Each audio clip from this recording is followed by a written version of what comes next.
The president has been taking shots at Republican leader Mitch McConnell all week long. The president is not the least bit afraid to take on his own party. So here to discuss, syndicated talk radio host John Fredericks and Republican strategist Rick Wilson. Gentlemen, good evening. John, you just heard Alex Marquardt's piece. This was before the break. Does Donald Trump really represent the Republican Party?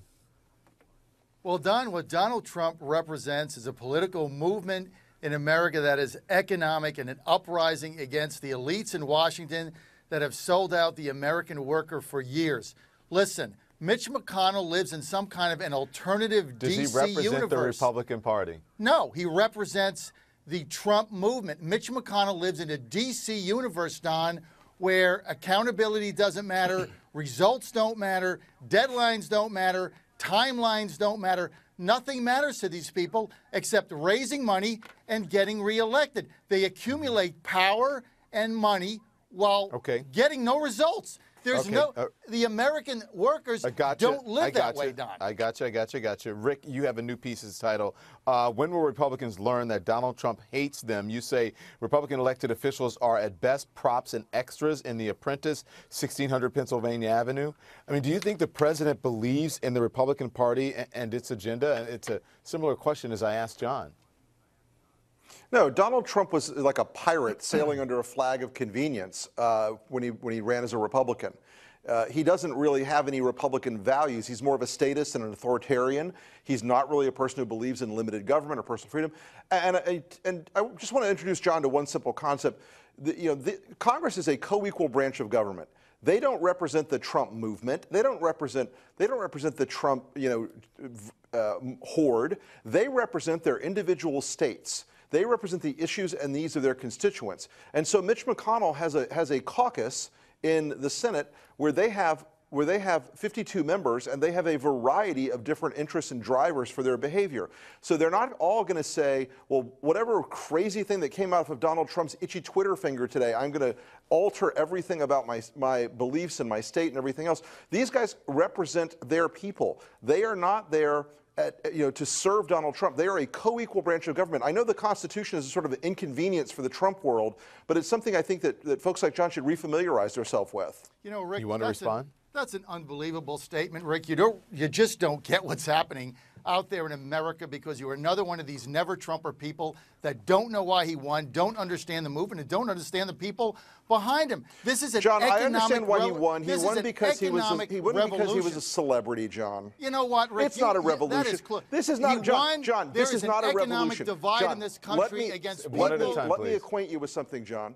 John, let me acquaint you with something. Now you're gonna This is not a Go ahead. This is not a revolution, John. This is a guy who is mentally unstable. He is not a conservative. He is a statist. He is a guy who doesn't understand the slightest thing about the fundamental tenets of conservatism. He is not a limited government conservative. He is not a person who believes in individual liberty as a conservative ought to. And he's certainly not a person who respects the rule of law. And he's certainly not a person who believes in the constitutional separation of powers and the constitutional role that the Congress and the courts play. So this is a guy who doesn't represent any of these values. I get it. You're part of this big populist yah. It's fun, great, enjoy it, but don't pretend it's conservative, and don't pretend it's constitutional, and don't pretend it represents the values of this country that Republicans and conservatives in this country have run on and believed in for generations. Of which now Rick Wilson is the master of the conscience of the conservative movement. Rick, that was a great soliloquy delivered by a Heritage Foundation white paper that you found someplace. You don't have any idea what's going on in rural, real America with working class Americans whose jobs this government has shipped overseas and screwed them time and again, and wages have gone down. The elites in urban America make money no matter what happens, and working class Americans have been disenfranchised. This John, can I jump in here and ask you something, though? An opportunity to get back into the fold. A couple of things I don't understand, and I'm wondering if this is a contradiction, because you just said that he doesn't represent the Republican Party, okay? As we know. So it sounds like you're sort of agreeing with what Rick says. And if Rick says that it's a co-equal branch of government, what does that have to do with him This being. has nothing to do with the co-equal branch of government. We're talking about a political party. We're not talking about the Constitution. Rick is talking about a political party who has failed its base. But he's saying they're there to serve their constituents. They're not there to serve the president. So They're if they're answering to the people at home, then why should they answer to the president? That's not their job. The majority of these people that are in Republican leadership are there for one reason. They're there to serve their donors and their money-making base. That's how they get reelected. Don, they accumulate power and money in America with no results. We gave them. But are they there to serve the president? They're there to serve the people who voted for this president. Look, they had 15 candidates representing them, Don. Every one of them got smoked. You guys still don't accept the results of the election. You're saying the same thing, though. He's John, saying, you're saying he's there to serve the people, and he's there to he's saying serve the he's there to people, serve the people. and he got elected president, Don, on an agenda that he wants to see passed. I'm talking about Mitch McConnell. I'm talking about the lawmakers in Washington. It sounds like you're making his point, John. You're saying that they're there to serve the people, and he's saying they're there to serve the people. So what do you disagree on? The agenda, Don. We disagree on the agenda. Mitch McConnell got on TV the other day and said, "Oh, Donald Trump's expectations are way too high." Wait a second. We have artificial timelines. Hey, people that are going to their jobs every day, they have a timeline, they have a deadline, they have expectations. If they don't perform, they get fired. These people keep making money no matter what happens. John, listen, I know you're doing your filibuster thing here, but listen, 1 second. The fact of the matter is, this agenda of Donald Trump's, you guys who are fanatic about Donald Trump, which I get your enthusiasm. It's the high school quarterback circling the parking lot. I get it, but the Donald Trump agenda is some random accumulation of his impulses and urges every day. He doesn't have an ability to lead a party. He doesn't have the ability to lead a movement. These guys in Congress don't trust him. They don't believe in him because Donald Trump is erratic. He is not mentally well. These guys who've gone to meet with him come out of the room and go, "Oh my Lord, he doesn't know anything about this." They're on their own. He's constantly dragging other extraneous distractions into every legislative fight.